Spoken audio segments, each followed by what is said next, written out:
하늘을 바라보시길 원합니다. 하늘이 안 보이십니까? 천정이 보이네요. 하나님을 향해서 손을 한번 흔들어 주시기 바랍니다. 이렇게 미쳤다고 저 생각하지 마시고 본인에 집중하세요. 본인에.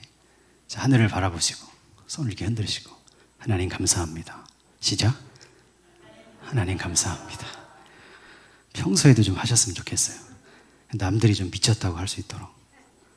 예수 믿는 사람들이 미쳐야 됩니다. 그렇잖아요. 안 미쳐서 문제인 거죠. 안 미쳐서. 평소에 길을 걸어가다가 가만히 서서 하늘을 딱 바라보고 막 흔들면서 하나님 감사합니다 이러면 다른 사람들이 미쳤다 그러겠죠. 근데 또 생각합니다. 저 사람 정말 예수 믿는 사람이구나. 오늘 저와 여러분이 정말 예수를 믿는 성도가 되셨으면 좋겠습니다.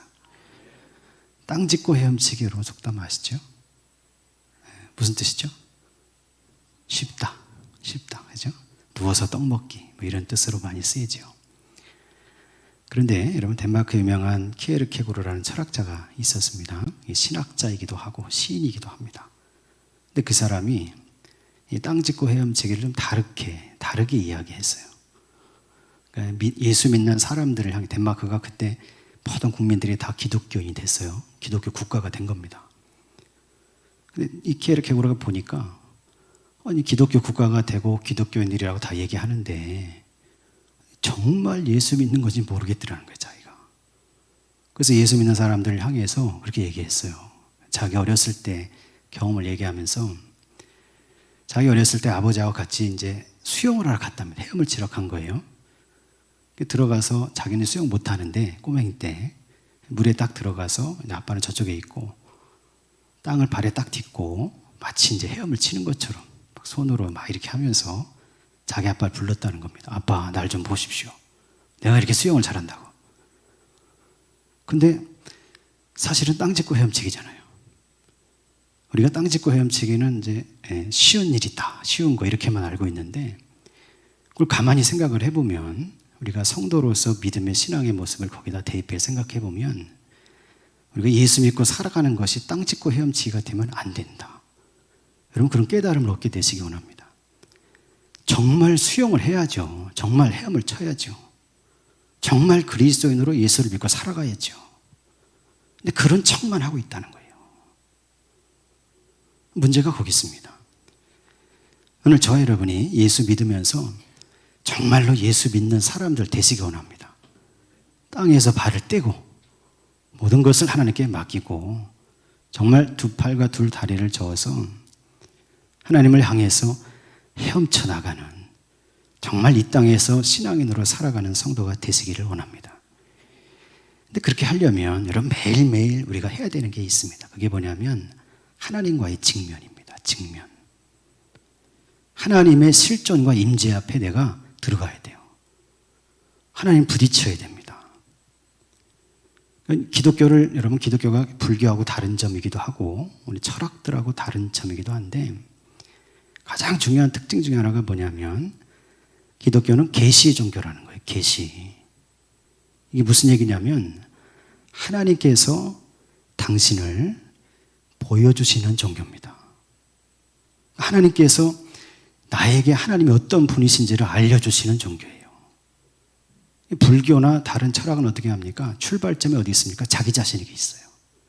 자기 자아로, 자기 이성으로 생각하고 자기 자아로 수행하고 마음을 닦고 고행을 통해서 어느 순간에 깨달음에 이른다는 게 불교잖아요. 근데 기독교는 뭡니까? 그게 안 된다는 거예요. 왜? 사람에겐 죄가 있어서 안 된다는 겁니다. 뭐 어떻게 해야 되느냐? 하나님께서 다가오셔야 된다는 겁니다. 하나님께서 계시해 주셔야 돼요. 계시. 뭐 계시 얘기하니까 여러분 막 기도하면서 막 뭘 보고 물론 그것도 계시예요. 그런데 저와 여러분은 다 계시를 받았습니다. 지금. 무슨 얘기냐면 여러분 가지고 계신 성경책이 계시입니다. 계시.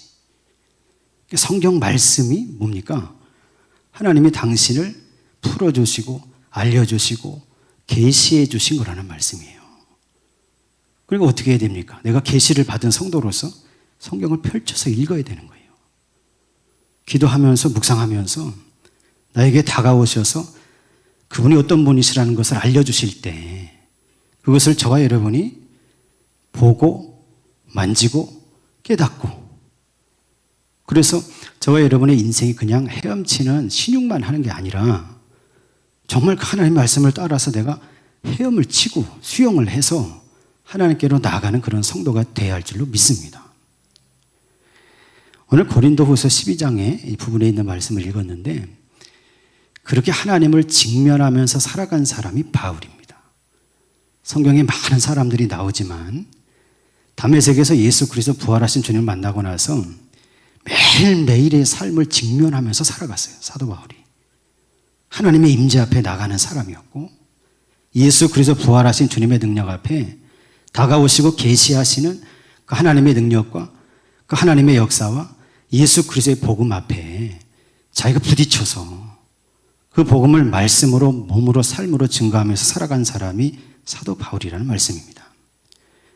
특별히 고린도후서 12장은 여러분 우리가 앞부분은 읽진 않았으나 12장의 말씀은 지금 무슨 얘기를 하고 있는 거냐면 고린도 교회를 자기가 열심히 세웠잖아요. 가서 복음을 전해서 하나님 말씀 증거해서 많은 사람들이 모이는 교회를 딱 만들어 놨는데 나중에 거기를 나와서 다른 지역을 막 선교하고 돌아다닐 때 그 교회에 누가 왔냐면 거짓 교사들이라고 부르는 사람들이 왔습니다.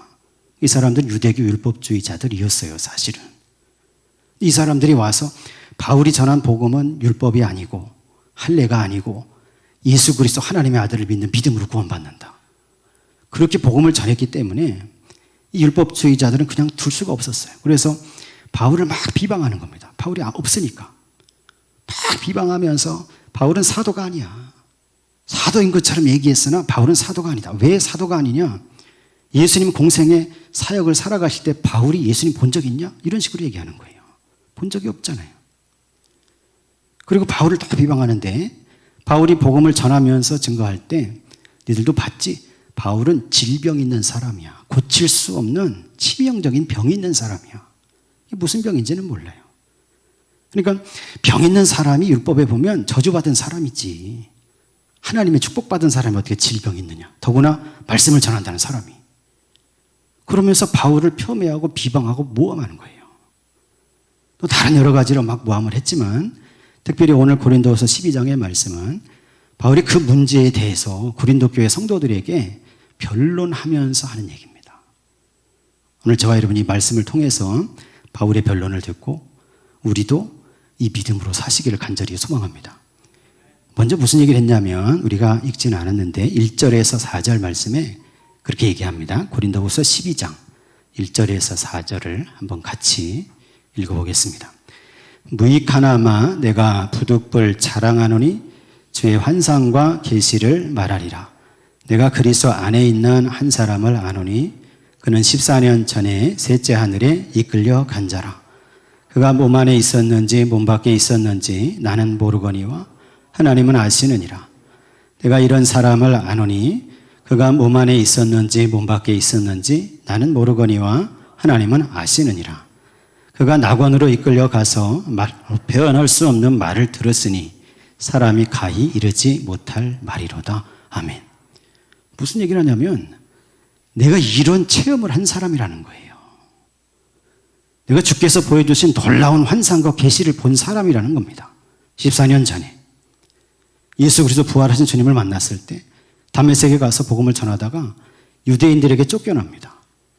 그리고 나서 다소로 자기 고향으로 갔다가 주변에 있던 아라비아 광야로 들어가서 한 2, 3년 세월을 보내면서 거기서 하나님과 막 실험하면서 기도했던 시간이 있었어요.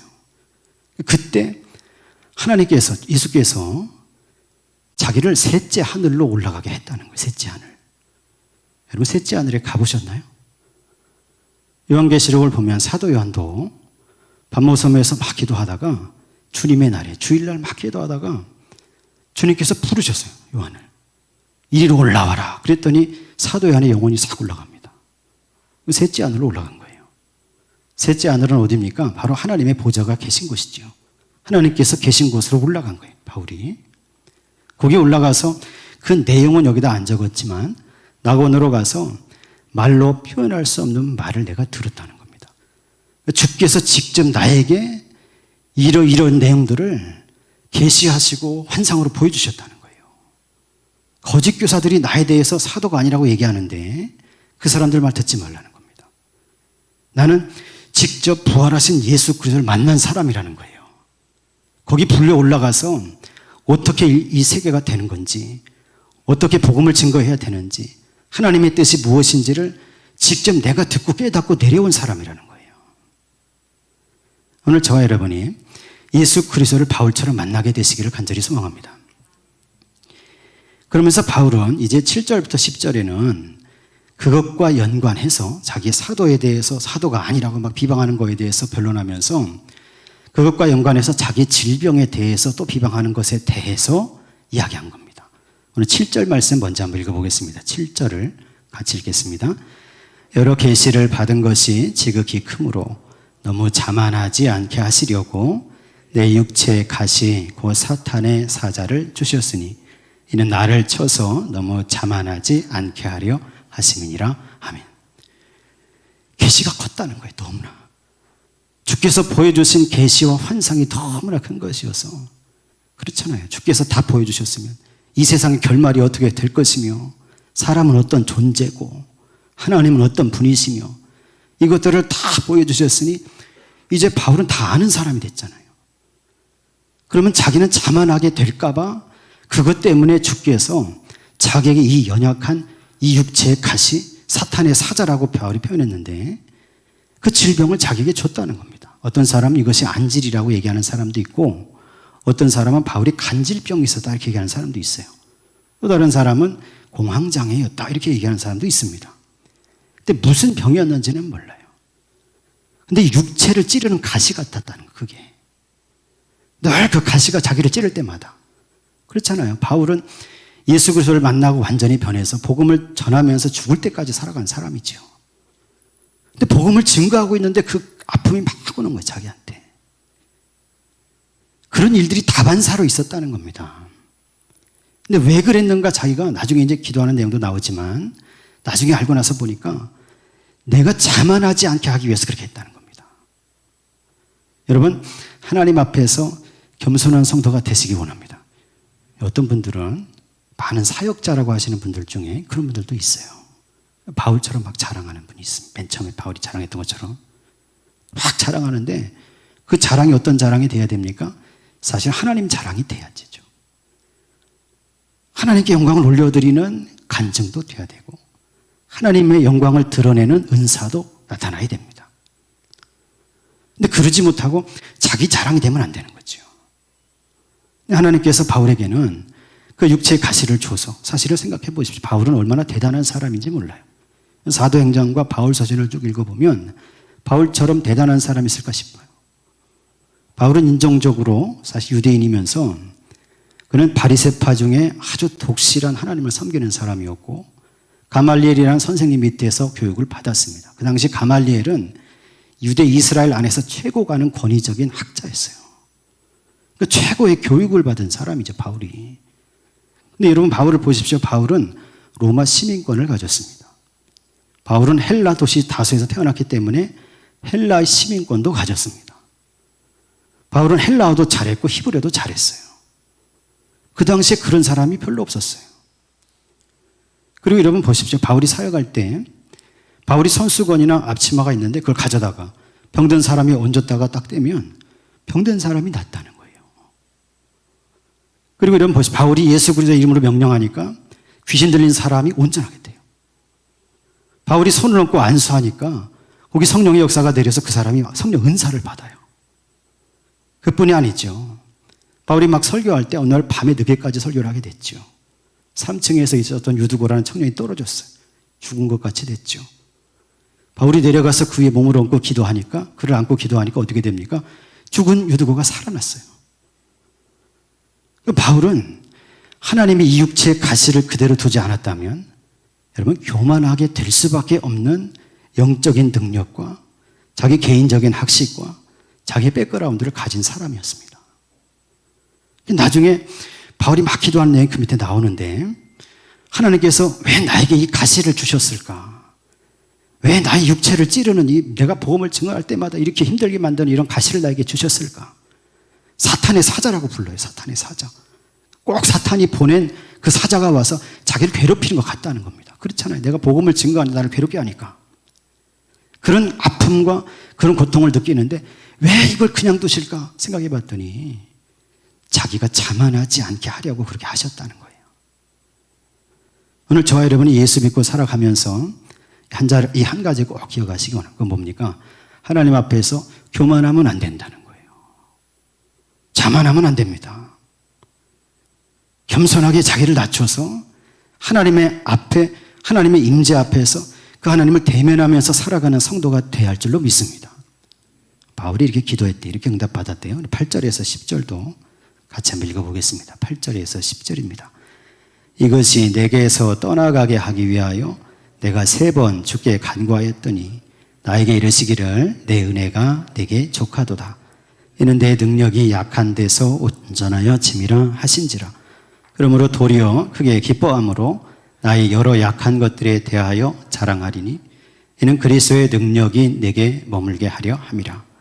그러므로 내가 그리스도를 위하여 약한 것들과 능욕과 궁핍과 박해와 곤고를 기뻐하노니 이는 내가 약한 그때에 강함이라.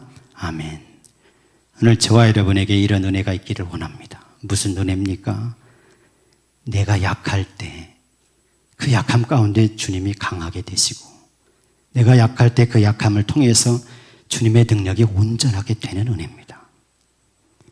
바울이 육체의 가시를 없애달라고 3번이나 하나님께 간구했다는 겁니다. 하나님, 이것을 없애주십시오. 하나님, 이 육체의 가시, 질병의 아픔 때문에 내가 얼마나 괴로운지 모릅니다. 하나님, 이 사탄의 사자와 같은 것 때문에 내가 주님을 증거하고 복음을 전해야 되는데 얼마나 방해가 되는지 모릅니다. 그러면서 매달렸다는 거예요. 그런데 주님께서는 뭐라고 하셨냐면 내 은혜가 너에게 족하다 말씀하셨다는 거예요. 그러면서 하시는 말씀이 내 능력이, 즉 주님의 능력이 약한 데서, 누가 약한 데서? 바울이 약한 데서 거기서 온전하게 나타나는 것이다, 이렇게 말씀하셨다는 거죠. 그러므로 오늘 저와 여러분 자신의 삶 속에 혹시 바울처럼 가시와 같은 게 있다면, 그런 사람 있잖아요. 혹시 내 삶 속에 바울처럼 가시처럼 나를 찌르는 것이 있다면 저와 여러분이 그것을 생각하면서 바울처럼 간구하시길 원합니다. 그것을 없애주시거나 안 없애주시거나 하나님의 소관이에요. 중요한 건 뭐냐면 그걸 붙잡고 기도하는 겁니다. 그걸 붙잡고 하나님께 직면하는 거예요. 그러면 거기서 예수 그리스도의 능력이 그 약한 부분부터 약한 것을 통해서 하나님의 놀라우신 능력이 완전하게 나타나는 역사가 드러난다는 거죠. 그것이 그 질병이 사라지는 것이든, 그것이 그 가시가 뽑아지는 것이든, 그것이 내 사업의 문제가 해결되는 것이든, 그렇지 않든 그 일을 통해서 하나님의 능력이 온전하게 역사하는 일이 벌어진다는 거예요. 오늘 저와 여러분이 그런 은혜 속에 들어가셔서 하나님이 함께 하시는 역사를 누리고 살아가는 성도가 되시기를 간절히 소망합니다. 우리가 기도한다고 모든 것이 다 내 뜻대로 예스가 되지 않습니다. 경험적인 사실이잖아요. 그러나 내가 문제가 있든지 없든지 하나님 앞에 엎드려 기도하면, 그 일을 통해서 하나님과 직면해서 대면해서 기도하면 그 일을 통해서 나에게는 예스가 아닐지 몰라도 하나님께는 예스가 되는 일들이 벌어집니다. 이게 예수 그리스도의 능력이 온전해지는 거예요. 오늘 저와 여러분이 그런 도구로, 그런 신앙으로 우리 인생을 살아가시기를 간절히 소망합니다. 역설의 은혜입니다. 예수 그리스도께서 십자가에 돌아가셔야지만 구원의 길이 열리고, 예수 그리스도께서 십자가에 돌아가셨기 때문에 다시 살아난 일이 벌어졌습니다. 역설의 은혜죠. 내가 죽어야지만, 내 자아가 죽어야지만, 내 고집이 죽어야지만, 그래야 거기서 다시 거듭나게 되고 다시 살아나게 되고 다시 하나님의 능력이 역사하는 일이 벌어진다는 거예요. 오늘 저와 여러분이 이 말씀을 기억하시기를 원합니다. 내가 약한 데서, 누가 약한 데서? 내가 약한 데서 거기서 주님의 능력이 온전하게 드러난다. 여러분, 어떤 사람은 자식의 문제가 가시일 수 있습니다. 그리고 어떤 사람은 건강의 문제가 가시가 될 수 있어요. 그리고 어떤 사람은 자기 사업의 문제가 가시가 될 수 있습니다. 또 어떤 사람은 자기 정신의 문제가 가시가 될 수 있어요. 가시를 그냥 두지 마십시오. 붙잡고 그걸 붙들고 기도하시길 원합니다. 그것을 뽑아주시든 안 뽑아주시든 그 하나님의 소관이에요. 그러나 중요한 건 뭐라고요? 가시를 붙잡고 기도하는 사람에게 예수 그리스도의 능력이 온전하게 나타나는 겁니다. 그래서 결국은 하나님의 뜻이 이루어지는 거예요. 그걸 통해서. 저와 여러분이 그것을 믿으시고 그 뜻을 이루며 살아가는 성도로 사시기를 간절히 소망합니다. 예수께서 부자와 낙타 바늘기 이야기를 해주셨습니다. 기억나십니까? 부자는 천국에 가기가 얼마나 어려운지. 부자가 되신 분들이 좀 그렇죠? 근데 예수님 말씀하셨어요. 그렇게 얼마나 어려운지. 낙타가 바늘기로 나가는 것이 부자가 천국에 가는 것보다 더 쉽다고 말씀하셨어요. 또 왜 그렇게 말씀하셨는지 생각해 봐야 돼요. 부자도 여러 종류의 부자가 있습니다. 예수님은 무슨 부자를 얘기한 거냐면 자기가 가진 것이 많아서 하나님을 생각하지 않는 부자예요.